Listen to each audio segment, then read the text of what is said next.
Hi, everybody. I am Brianna, or Bree. Most people just call me Bree, or Bree Folk, as most people know me online. Uh, and I wanted to get a message out to a lot of the younger folks in the queer community because my I feel like my experience could help a lot of people. And where I'm coming from, I am an actress, a writer, um, and mostly just an idiot here on the internet who tends to play a lot of video games and yes, I am trans. And there's Tally. Uh, pay no attention to the awful mess that is my room. I'm working on it. I I wanted to reach out to younger members of the community to let you know, first off, you're not alone. Things are bad. They're bad. I don't know if you noticed that. About a month ago, some asshole in Utah was shot, and it has resulted in a rapid escalation of violent rhetoric coming out of the current administration here in the U.S. Um, we're seeing a lot of threats. Of a few weeks back, a memo came out of the White House describing trans people essentially as potential terrorists, uh, which is kind of insane. I don't think there's any other way to describe that. Uh, like, there's no data to support that idea at all. Uh, let me start at the beginning, which is, I think, where a lot of people, when I try to communicate with cis people about trans issues, I oftentimes ask people if they want the sugar coated version or the brutally honest Brie version. Uh,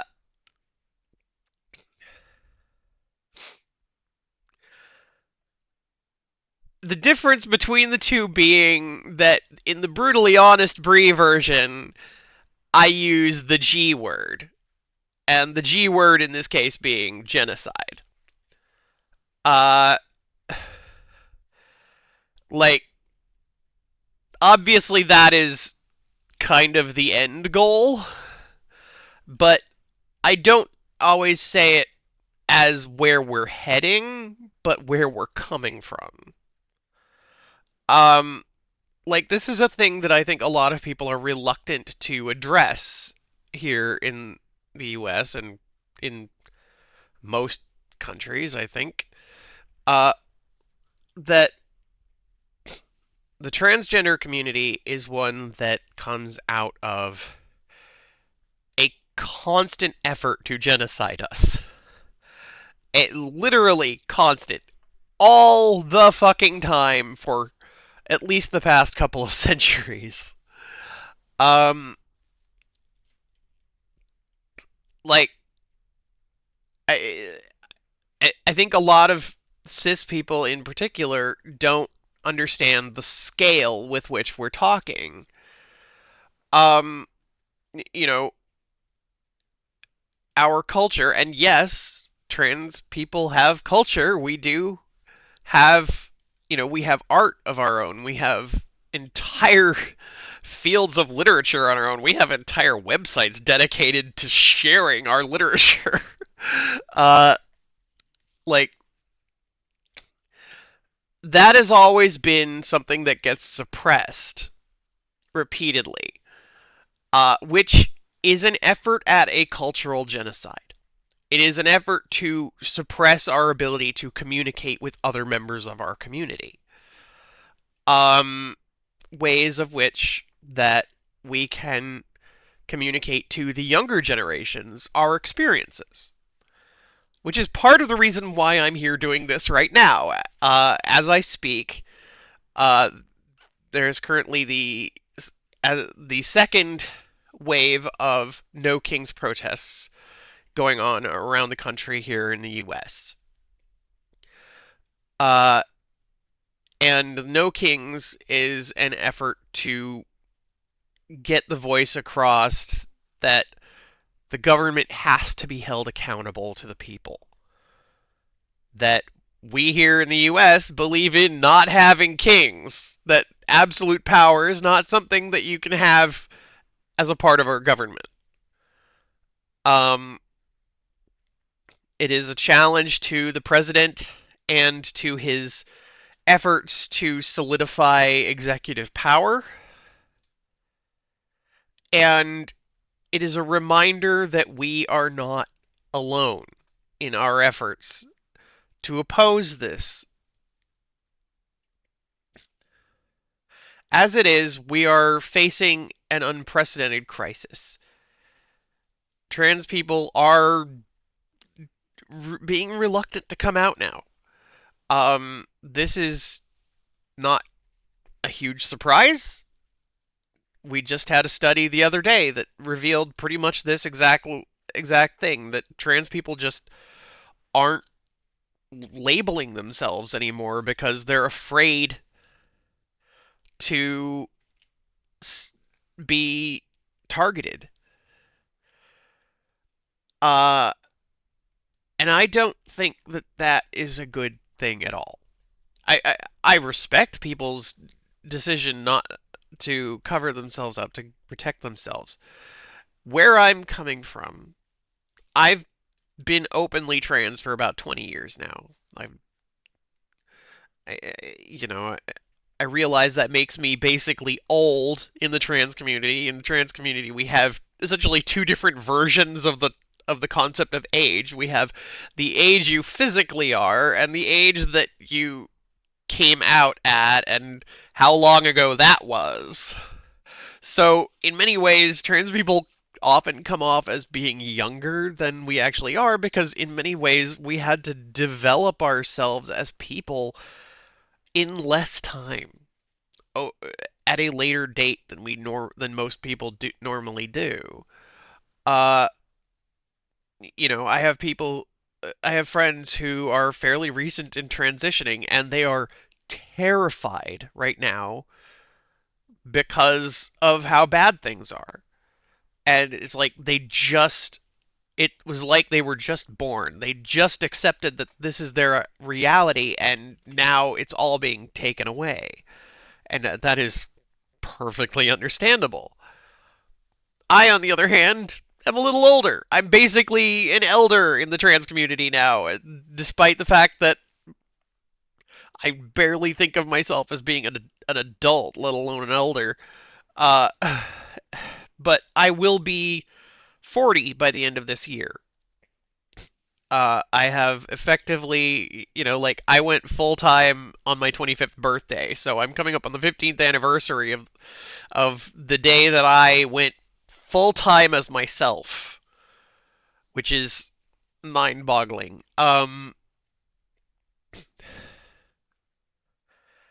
And I am here to, in an effort to try and communicate with younger trans kids and to help them understand the things that I can impart, the wisdom that I can impart as an elder in the community. Hi, Tally. Yes, I love you, baby. uh, I want to help people learn to cope with this environment that we live in. And by cope, I mean, you know, learn to resist it actively but as safely as possible as well. The idea that I'm being labeled as a potential terrorist is kind of insane because of the fact that I'm a humanist. I don't personally believe that violence is a good way of doing things at all. Um, do I think violence can sometimes be necessary for the sake of defense? Yes, but I would much rather peacefully do things. Um,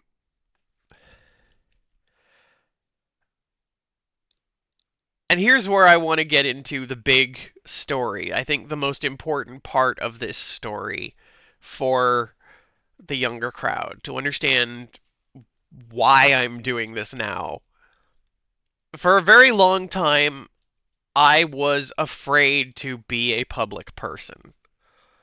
Um, I didn't like going outside at all very much. Um, I hid away. I very explicitly avoided children in particular because despite the fact that I absolutely love kids, uh, like I realize that there's a lot of propaganda out there that tells parents in particular that their kids are vulnerable to being preyed upon by the evil trans menace, blah, blah, blah, blah, blah. I was very well aware of that, and it made me terrified of interacting with any children whose parents I didn't personally know. Which made it very complicated when, like, my brother asked me to pick his kids up from school because then I'm like, well, I literally cannot get out of the car. I have to do everything I can to, like, avoid any perception of interacting with any strange kids that I do not know, you know? And that is exhausting. When you go through that for years and you have to live with that knowledge, that weight on your shoulders, knowing that all of these kids, some of whom maybe they could use some help, maybe they could use the, the wisdom, the guidance of someone like me. Um, you have to pretend that you don't even see them, and like if you're like me and you when you hear a child crying, you instinctually get concerned about that child, like Mondo PTSD right there. Like you worry that this child, whether this child is okay, and you want to help, but you also know that you are putting yourself in an extreme risk if you did something, if you even stepped up to say, "Are you okay?" You know, I hid away for years essentially trying to avoid interacting with children in my neighborhood. I was afraid to go outside just to exercise, to go for a walk. Um, this year broke me of that in a way that I can't even describe. I no longer give a shit, to put it quite bluntly. Um, and I wanted to, I finally I went to the AT&T store and I bought an Apple Watch, and started exercising, and oops, I have been exercising regularly. I've been going for walks, and I walk like 4 miles a day now, every day. Uh, my mental health has improved somehow, despite the crazy ass bullshit we're living with. I think that I'm finally ready to reach out to people and to try and be a guide, perhaps, and to help people understand what we're living through, why this is happening, and what we can do to stop it. Because more than anything, I witnessed so many people die when I was younger because that's what the consequence of this kind of bigotry is people dying, whether literally physically dying, often by suicide that they are driven to by the insanely transphobic society we live in, or uh metaphorically speaking. I like when you watch the light go out of somebody's eyes essentially. There were a lot of young women I witnessed basically die. And I don't want to see that happen again. It is happening again. That is a thing that I think a lot of people don't yet understand is the insane amount of bloodshed that we are about to witness, whether directly or indirectly. Um, it is time to fight back, and so with this channel, I would like to start communicating with people and trying to help people understand how to survive this. And I won't lie to you, not all of us are going to survive it. Uh, I'm reasonably safe. I'm fortunate enough to have a relatively supportive family, to have friends and a good support network, and a decent, means of life. But not everyone is going to make it, and I can't even guarantee that I will make it. I will do everything I can to fight, but I want everyone to know that it's okay to live in spite. Sometimes all you can do is live on in spite of the people that hate you. I've certainly done that many times myself. The one thing keeping me alive is fucking hating the bastards that want me dead. And it's okay to live through that. Never do the enemy's work for them. Always resist what they want you to do.